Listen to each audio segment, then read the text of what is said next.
Shen Kuo. You are listening to scientific giants who changed our understanding of the world we live in. Each episode stands beside one mind and follows a thread of curiosity until it ties to the world we inhabit. Today, we walk beside an official in a dark robe on a levee outside a river city, where the wind smells of silt and willow, and the water keeps trying to escape the channels men have cut for it. He carries a notebook and a compass needle in a small lacquered case. At night, he watches stars through a tube. In the morning, he kneels to read a shadow's edge on a stone line he has set exactly north-south. When a clerk recites what the regulation says, he asks what the measurement says. When a craftsman boasts of a trick, he asks whether the trick can be written down so that a stranger can do it tomorrow. His name is Shen Kuo. He lives in the northern Song, serves emperors, makes enemies, is exiled to a garden he calls Dream Pool, and writes there a book of notes that refuses to flatter ignorance. The notes become a habit for other minds, to make nature speak in numbers you can teach. Begin with his garden, because it will anchor him after the court sets him adrift. He calls the place Mengxi, Dream Brook or Dream Pool, and moves through it like an auditor of nature. A footpath overlooks terraces where millet leans and a slow stream where farmers soak hemp. On a low table under a pine, he keeps a bronze mirror, a pin, a length of silk thread, a clay float shaped like a fish, a gnomon with a knife-sharp tip, and sheets of paper pulled from a bamboo screen to dry. In the morning, he sights the sun's height and scratches the time where the shadow falls on a line he has laid true. In the afternoon, he balances a magnetized needle on a hair-thin pivot and watches it settle, not quite in alignment with the meridian he has drawn. At night, he aligns a tube to the pole star and checks again what the tube shows against what the needle insists upon. The garden is not great. It is precise. You could walk past it and see only stone, thread, ink. He sees instruments and a promise that any stranger could make the same arrangements and get the same answer. The empire he serves has a complicated appetite. It wants harvests predicted and taxes fairly apportioned, canals that carry rice and tribute, armies that do not starve, bridges that do not collapse, embankments that hold when the Yellow River sulks and rises. It wants calendars that do not embarrass the throne and maps that do not send envoys into marshes when they meant to reach a city. It wants rituals to fall on the correct days and bells to sound the right hour. Shen Kuo's mind fits this appetite because he believes measurement is a kind of justice.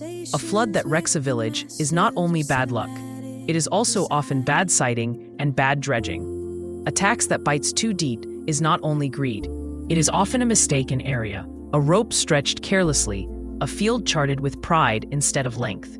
He has the temperament of a civil engineer and the conscience of a clerk.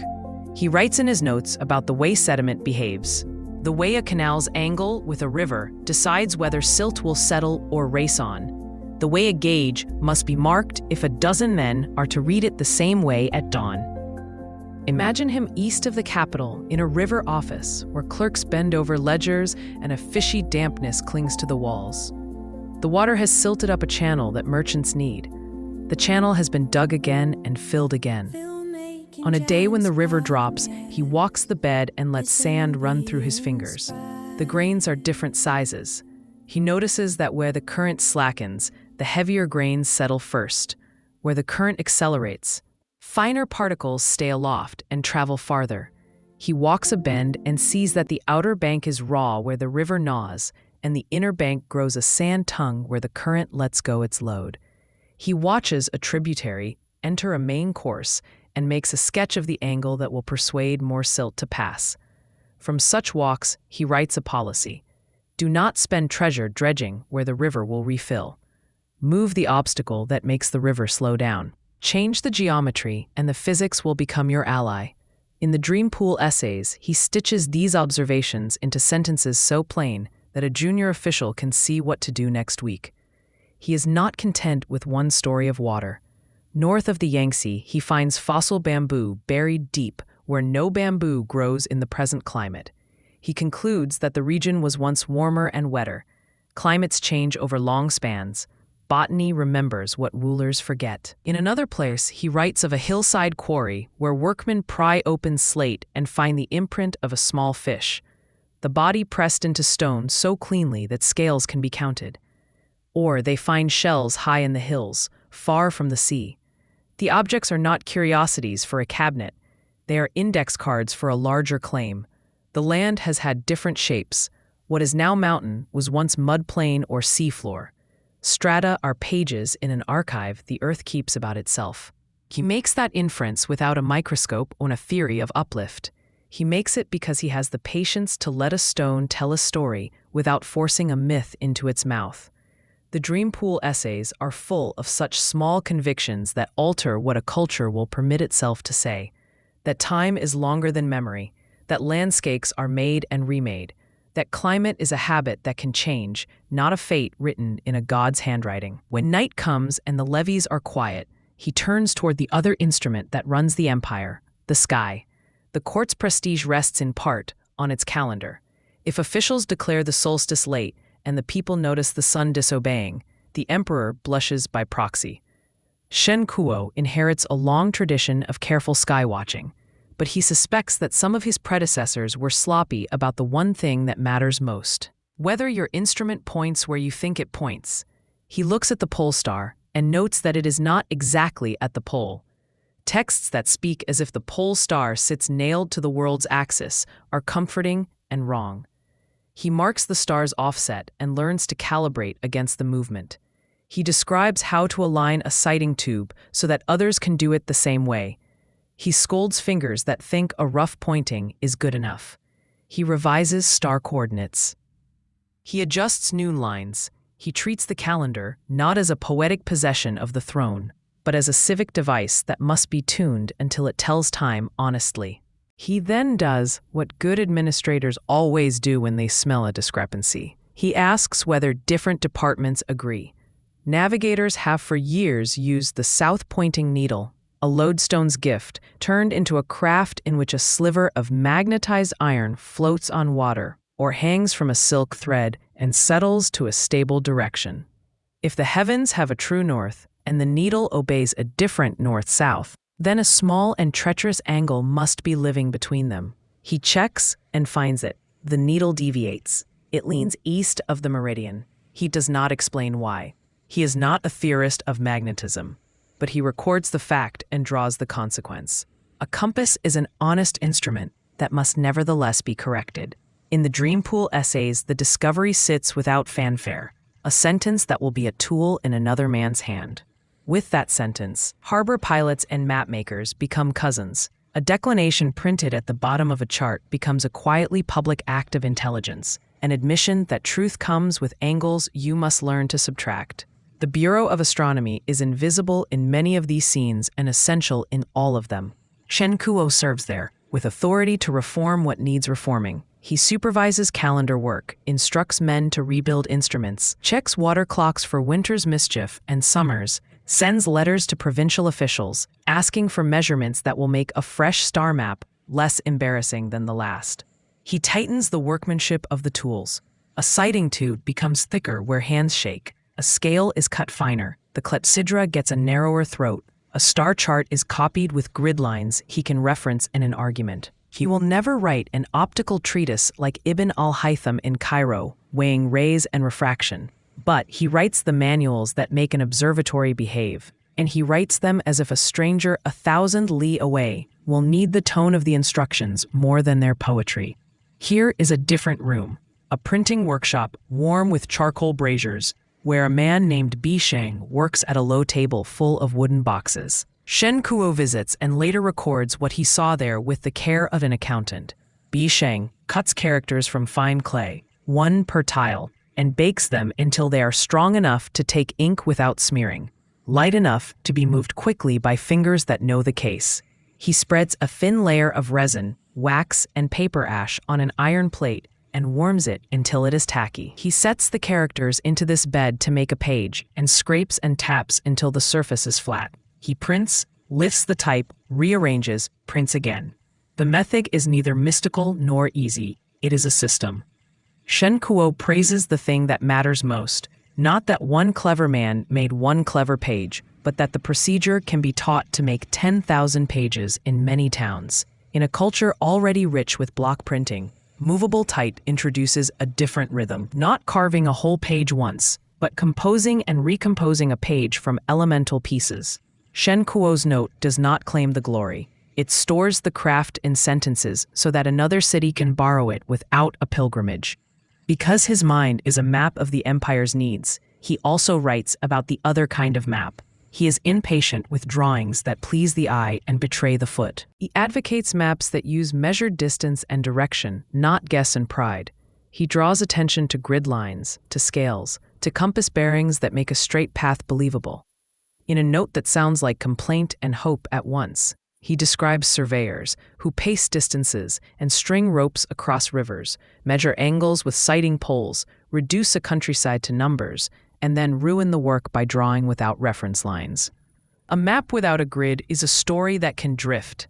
A map with a grid is a promise that what you see on paper has a contract with the ground. He is not the first to think in coordinates. He is a voice inside an institution, teaching others to expect coordinates as a minimum standard of honesty.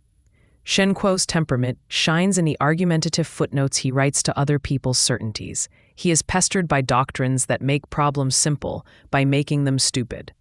He refuses to accept that a rainbow is a dragon's breath. He writes that rainbows arise when sunlight passes through moist air and that the colors unfold in lawful order, not in whim. He does not have prisms or the post-Newtonian grammar of spectra, but he stands on the same slope of explanation. When a spectacle repeats, hunt for a mechanism that repeats. When he finds halos around the sun, he catalogs them by weather and season and altitude, signs that a sky is being specific, not magical. He writes about echoes, about the way sound bounces in courtyards, about the way a whisper can travel if stones are laid just so. He is not a philosopher of nature in the armchair sense. He is a craftsman of observation who stashes repairable explanations where future minds can find them. The empire trains him to be suspicious of words that carry too much prestige and not enough measurement. He brings that suspicion to the old cosmology. He does not overthrow it. He adjusts it where it wobbles. He notes that the pole star has moved within living memory and concludes that the heavens are not a fixed dome painted by a god in a moment, but a mechanism with moving parts and tolerances. He counts angular distances between stars and revises coordinates.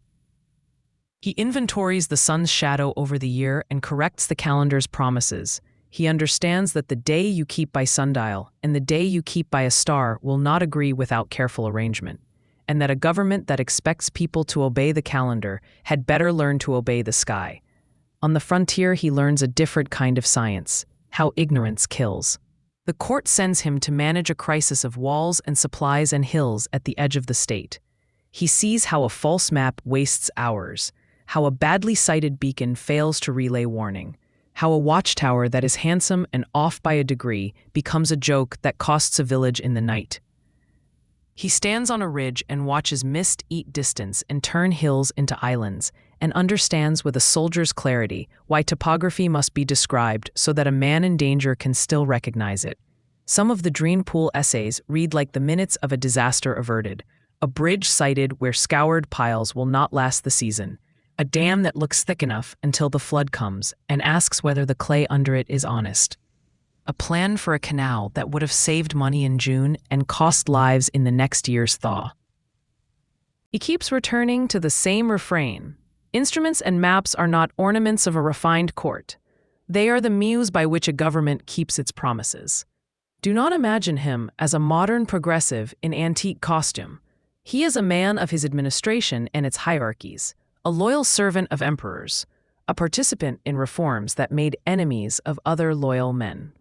He argues on behalf of measures that others resent. He wins and then loses. He is dismissed and humiliated. He does not stage a rebellion. He retires to his garden and writes. The decision is part temperament and part policy. Temperament, because he prefers plain work to grand gestures. Policy, because a book that survives in 10 copies in 10 provinces is a more durable victory than any speech in a hall.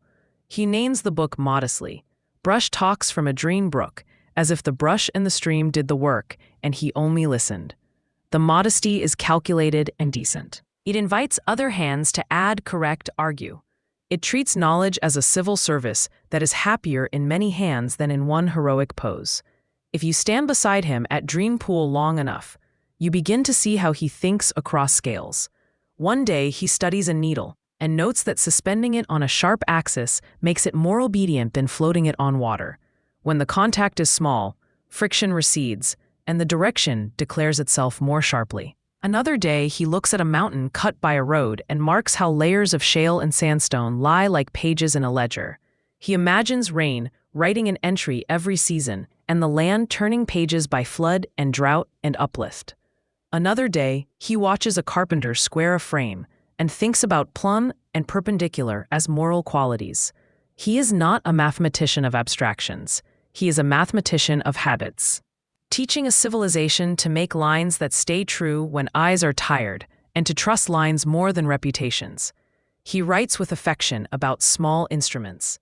A simple tube with a slit turns a vague pointing of the hand into a line that another person can line up again tomorrow. A plumb line turns a wall from a seam straight into an is straight. A gnomon makes noon a moment the city can share. A meridian line scratched into stone is a promise that anyone can bring their shadow to the same argument. A water clock, properly tended, turns night into hours rather than guesses. None of these are his inventions. Most are older than the dynasty. But he writes about them as if the civilization depended on their manners, and often it does. The difference between a city that breathes and a city that chokes can be a canal aligned to a true gradient, a sluice gate cut so that it does not catch logs at flood stage, a market bell struck at the time the shadow says, not at the time a powerful man guesses. His range is the most modern thing about him. In one paragraph, he describes why the moon shines with borrowed light and why its phases are a geometry of angles. In another, he scolds a map for making a river turn too sharply on the page in a way it cannot turn in the world, because water resists abruptness and demands room to curve. In another, he records that stone coal burns, and that in the north, families heat rooms with black rock dug from hillsides when wood is dear. He writes about lenses briefly, enough to hint that magnification is as much a question of shape as of glass. He writes about oil that seeps from the ground in certain districts and is used for lamps. He writes about echoes in hallways and the way brick vaults focus sound. He is a collector of workable explanations, a respecter of skilled hands, a civil servant who understands that the empire's intelligence lives at the seam of crafts. He keeps returning to the same ethics. Do not confuse the authority of a name with the authority of a measure. Do not say, "it is known," when what you mean is, "it was said." Do not discuss causes when you cannot yet draw a map of the effects. Honor error when it forces you to build a better device. Condescend to no craft that keeps a city sane. The style is matter-of-fact because it is meant to be useful. An official in another province should be able to pick up the Dream Pool essays, thumb to the note that matches his problem, and find a method that can be done with poor tools and honest care. The book is not a system of the world. It is a notebook of procedures that dignify the world as it is. If a single instrument deserves to stand for his way of fixing the world, it is the magnetized needle. Earlier writers had noted the lodestone's trick. Craftsmen had idled with fish-shaped floats and a bowl. Merchants and mariners had taught their apprentices how to keep direction in fog. Shen Kuo makes what the craftsman knows into something the court must teach. He notices the needle's shyness from the true meridian and implies a discipline. Chart and needle must be reconciled. He writes about true north as a line on the earth and about what the needle says as a different line. Between them, an angle lives that changes from place to place. Print that angle, teach that angle, make it ordinary for pilots to subtract it. With those sentences, navigation acquires a second nature, the nature of correction, which is to say, the nature of adulthood. Many centuries later, when a ferry captain glances from a magnetic bearing to a chart that shows true north, a small number in the margin will quietly be doing Shen Kuo's work. Storytelling about Shen Kuo sometimes turns pious, as if the point were to crown him as the first to do this or that. Primacy games are for banquets. He is more useful than that. It is enough that he recorded the craft of movable type with the eye of a production manager, that he treated fossils as testimony instead of talismans, that he taught a court to admit the angle between star and needle, that he put grids on maps and scolded sloppy sighting. It is enough that he held astronomy to a bureaucrat's standard. If your table is wrong, fix it. If your instrument is out of true, do not pretend otherwise. If your method cannot be taught, it does not belong in government.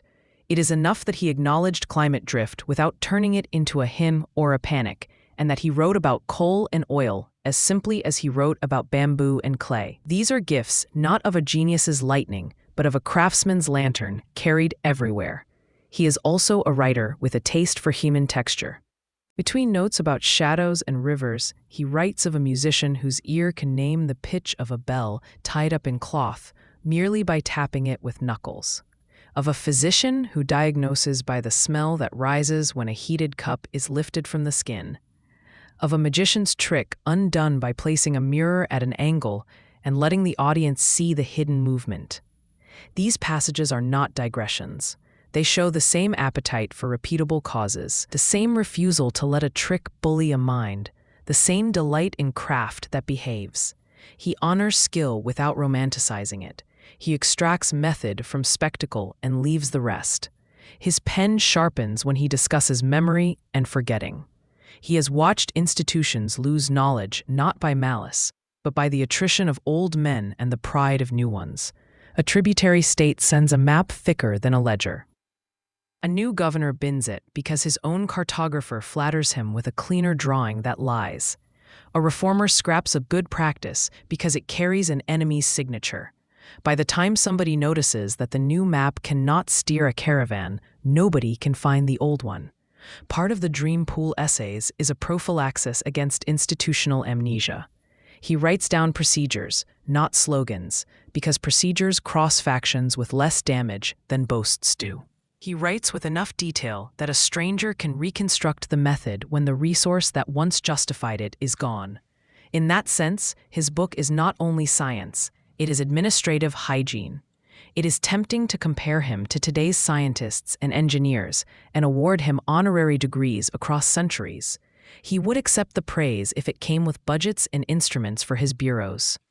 But he would also remind us that his work was not an escape from administration. It was administration's conscience. When he writes about the compass, he is also writing about the way a court should face its problems, with awareness of bias and the discipline to compensate. When he writes about strata and fossils, he is also writing about policy made with time in mind, about refusing to pretend that a 3-year plan is a universe. When he writes about maps, he is writing about the ethics of evidence. Precision is not pedantry, it is fairness enacted. The end of his public life is not the end of his usefulness. Exile turns some men sour, it turns him into an inventory. He writes down not only answers, but questions. He makes a virtue of the small and keeps faith with a culture that can improve by increments, even when the court has no appetite for his presence. As he ages, the essays become more candid about what he does not know. In those pages, you can feel him trying to train an apprentice he will never meet. Here is how to think about a problem you cannot solve today.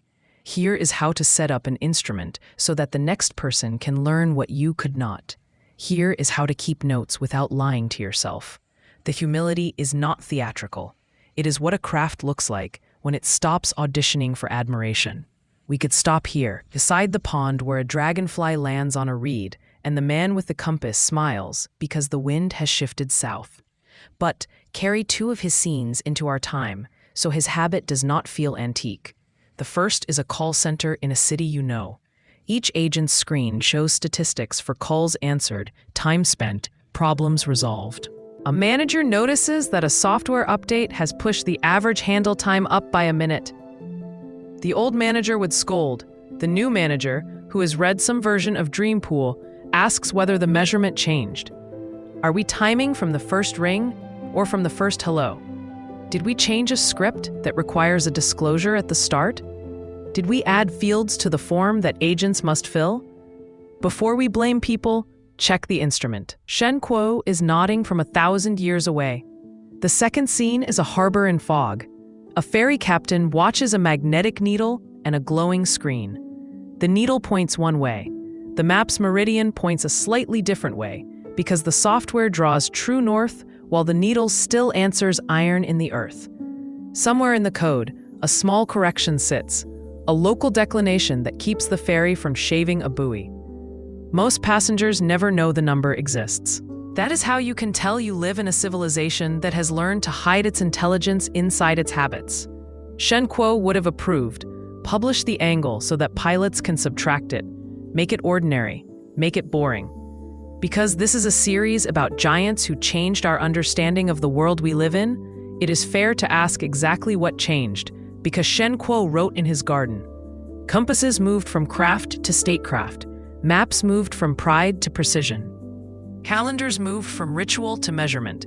Strata moved from decoration to narrative. Printing moved from blocks to pieces. Energy moved from wood only to wood and coal and oil seep, acknowledged in prose. Weather moved from omen to observation. None of these changes are his alone, but his book, spare, steady, insistently practical, helped normalize a style of inquiry that treats arrangements as arguments. He did not just say that the needle deviates. He described the setup by which anyone could see it. He did not just say the land had changed. He described the evidence that anyone could touch. He did not just praise movable type. He described the bed of wax and ash so that another shop could set it. If you want a single sentence to carry his signature, it is this: methods are public goods. A private trick is a good day's wage. A public method is a century's inheritance. He turns tricks into methods in page after page. They are not always elegant. Some are rough notes. A few are wrong. Most are right enough to replace anger with understanding and argument with calibration. When he writes that the needle leans and we must adjust, he's not only repairing navigation. He is building a style of citizenship. We have arrived at the part of any life where the books dim and the body does what bodies do. He grows old, tends his pond, writes a few more pages, and leaves the rest to apprentices he cannot name. The essays are copied and recopied. Another official a century later solves a problem because a page in a damp chest survived a fire and a flood. A sailor corrects a bearing because a note about declination did not offend a clerk who liked things neat. A scholar smiles at a fossil in a mountain quarry and hears a voice from the dream pool reminding him that stone remembers more than stories do. The work travels not by force of doctrine, but by the quiet multiplication of procedures. That is how you win when you are out of favor. You outlive fashion with usefulness. We can let him stand here then, beside the gnomon he has set in stone, the meridian line that makes noon communal, the compass that steadies the hand, the ledger where tomorrow's rice tax is made fairer because an angle was measured honestly. What he gives us is not a theory of everything. It is a practice of enough things. The practice is portable. You can carry it from a river to a courtroom, from a brass workshop to a lab bench, from a city plan to a poem. It is the practice of refusing to be satisfied with almost. The practice of writing down how you did it so that someone else can do it too. The practice of letting instruments, not reputations, decide. That practice is the climate in which later revolutions thrive. You have been listening to Scientific Giants who changed our understanding of the world we live in. Today we stood beside a pond in a scholar's exile and learned how an official named Shen Kuo made an empire more honest, with needles, shadows, maps, and stones. How he took puzzles seriously enough to put them into public language. How he turned curiosities into procedures. In our next episode, we will walk to a cathedral town in Royal Prussia and climb into a tower with a canon who kept his doubts quiet for a lifetime, and his arithmetic louder than any edict, Nicholas Copernicus, who will move the sun and still the earth with a book that rearranged what it meant to be at the center. Until then, thank you for your attention and your time. This episode was written as a continuous story for the ear. If it moved you, bring a friend along next time. Until our next hour together, keep an eye on the small arrangements you lean on. They are closer than they look.